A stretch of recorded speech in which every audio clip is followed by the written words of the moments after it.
Estas trazas de hipérbolas equiláteras serían las trazas que resultan de la intersección de planos de temperatura constante. Si miramos desde acá hacia allá, veríamos esto. Entonces acá tenemos los ejes P y B, y estas son las trazas de los planos de temperatura constante, que le llamamos isotermas. Entonces, acá tendríamos la expresión de la ley que vimos primero, la de Boyle, que dice a temperatura constante, P y B son inversamente proporcionales, hipérbolas equiláteras. Allá tendríamos el par de ejes P y T y las curvas de volumen constante. Y si miráramos de arriba hacia abajo, tendríamos lo que decía la ley de Charles, que vincula B con T a presión constante. En este caso son hipérbolas, en los otros dos casos son rectas. Pero no perdamos de vista que los estados posibles de equilibrio de un gas ideal están única y exclusivamente en esa superficie. Veamos otra cosa. Volvemos con el modelo de gas ideal. Si se midiera el comportamiento de un gas ideal a través de sus propiedades P, B y T, y después se grafica la relación P por B sobre T, que como es un cociente de propiedades, también es una propiedad, con respecto a P, como P por B sobre T es constante, significaría que si los gases se comportan como gases ideales, cualquier gas, a cualquier presión y a cualquier temperatura, siempre cuando sea la presión que corresponda, calculo el cociente P por B sobre T, me tendría que caer sobre esta línea horizontal, que es la línea que representa RU. Ahora veamos qué pasa con los gases en la realidad. Acá tenemos, por ejemplo, cómo resulta esta función de P por B sobre T, esta propiedad, por ejemplo, para el dióxido de carbono. Primero vemos, no es para cualquier sustancia. Cada sustancia me va a dar un conjunto de líneas distintas, similares en su forma, pero no iguales en la unidad. Segundo, no para todas las temperaturas caen sobre esa línea de trazos verdes que era la de los gases ideales.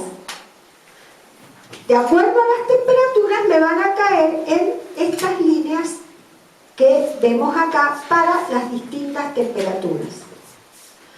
Lo que sí sucede es que si T tiende a 0, cualquiera sea la temperatura, todas las líneas convergen en el valor de RU. Y esto se repite cualquiera sea el gas que se estudie. O sea, todos los gases solamente coinciden con esa línea verde de trazo cuando P tiende a 0.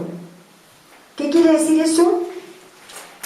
Que los gases reales se comportan estrictamente como gases ideales solamente cuando la presión tiende a 0. Esta es la expresión matemática. El límite de esa expresión para P tendiendo a 0 es RU. Es el único punto en el que podemos asegurar que los gases reales se comportan como ideales. Convengamos que tampoco es muy práctico, ¿no es cierto? Porque en las aplicaciones de ingeniería, por ejemplo, las calderas nunca trabajan a presión 0. Tenemos presiones del orden de las 10 atmósferas para arriba. Entonces, no tenemos todavía solucionado del todo la posibilidad de distinguir cuando un gas real se comporta como ideal. Lo que podemos decir es que cuando las presiones tienden a valores cercanos a 0, el modelo de comportamiento empieza a ser cada vez más parecido a lo que puede predecir la ecuación de estado P por B igual a nRT. Veamos esta otra experiencia que hizo el físico Andrews allá por fines del siglo XIX, que en realidad él no estaba tan interesado en probar el modelo de gas ideal, sino que él quería saber cómo se hacía para licuar gases y por qué en algunas condiciones se podía lograr por compresión la licuefacción y en otros casos no se podía lograr. Entonces él sistematizó o ideó esta experiencia para poder desentrañar por qué a veces los gases se licuaban por compresión y a veces no. En este caso está representado, ¿no es cierto?, él hizo la experiencia con dióxido de carbono en un dispositivo de volumen variable para poder comprimirlo. Recuerden que se le dice compresión cuando el volumen disminuye y de acuerdo al comportamiento de los gases la presión aumenta.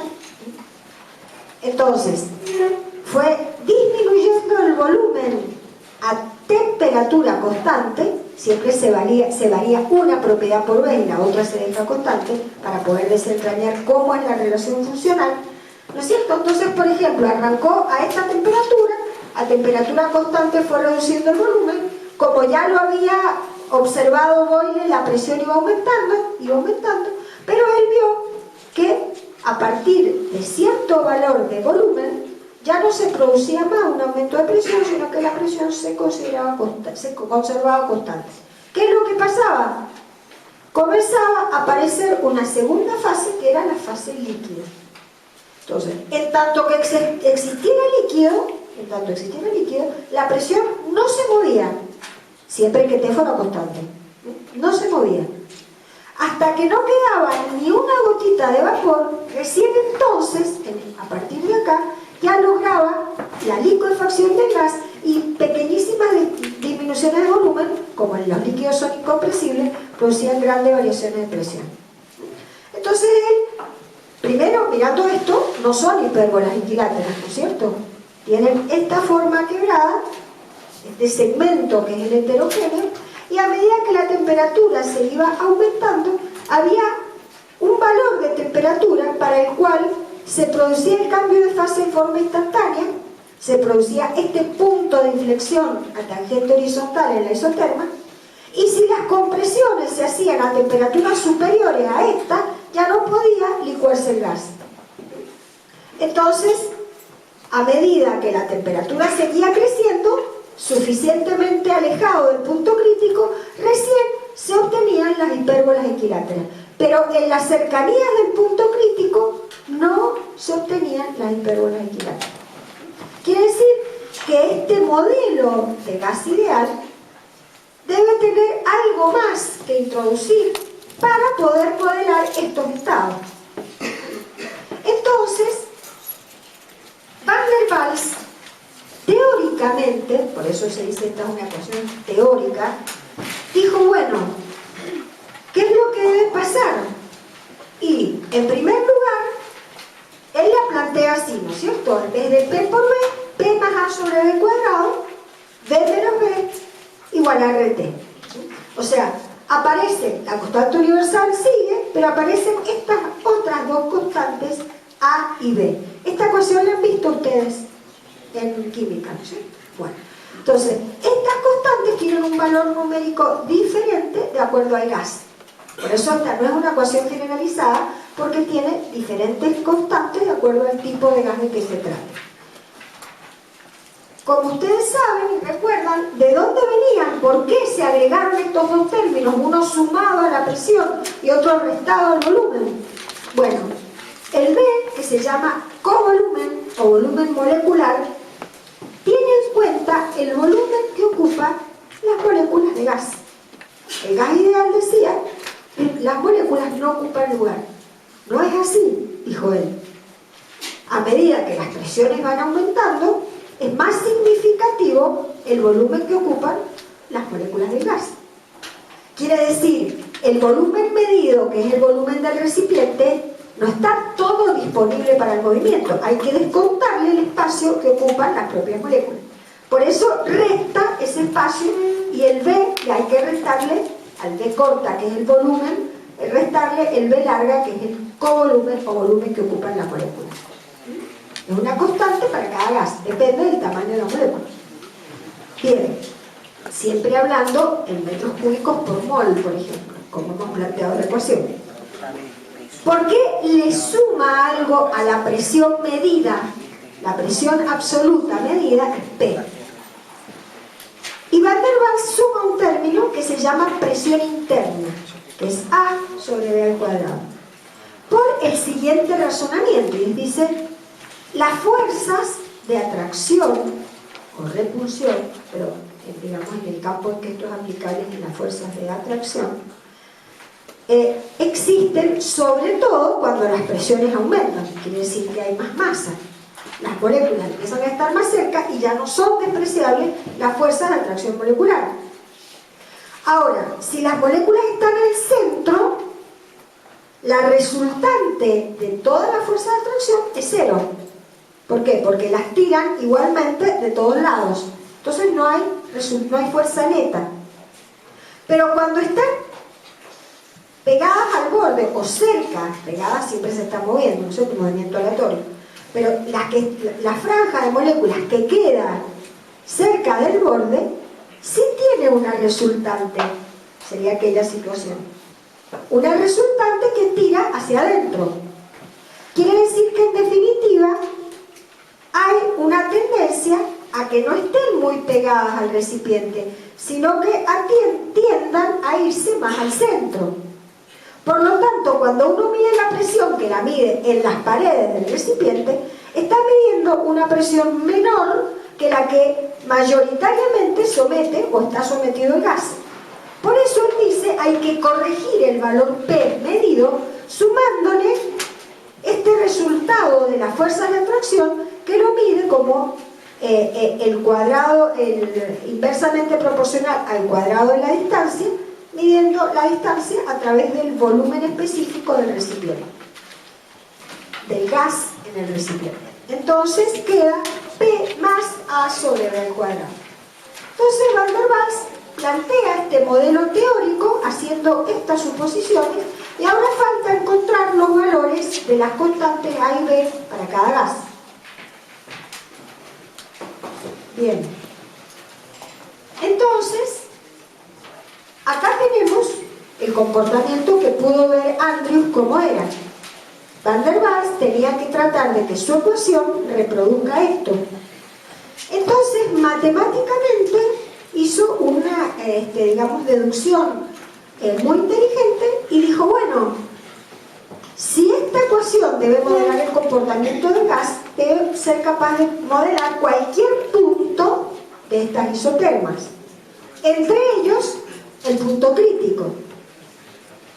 Para que reproduzca o pase por el punto crítico con esta forma de isoterma crítica, tiene que cumplir que si tomamos la isoterma en el punto crítico, calculamos la derivada primera, como es un punto de inflexión a tangente horizontal debe ser cero, y además, por lo mismo, la derivada segunda de la función P respecto de B a temperatura constante también debe ser cero.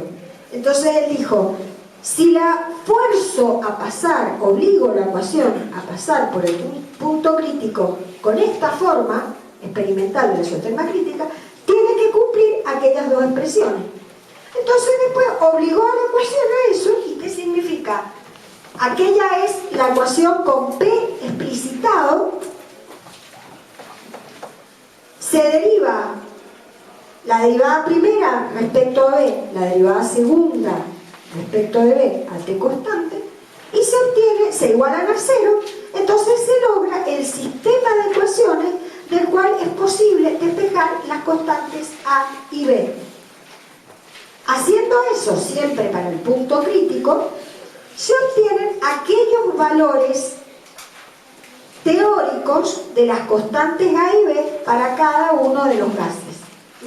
Entonces, para no hacer los cálculos, hay tablas, que ustedes también tienen las tablas que forman parte del práctico 2. El práctico 2, o sea, ya está subido a la página de la cátedra todos los trabajos prácticos, los 10,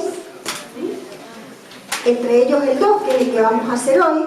Si no lo hubieran impreso, lo fotocopian, está en fotocopiadora, y lo que sí necesitan hacer es fotocopiar las tablas, están en fotocopiadora. Así que en el recreo, por favor, fotocopien. Pusieron visibles.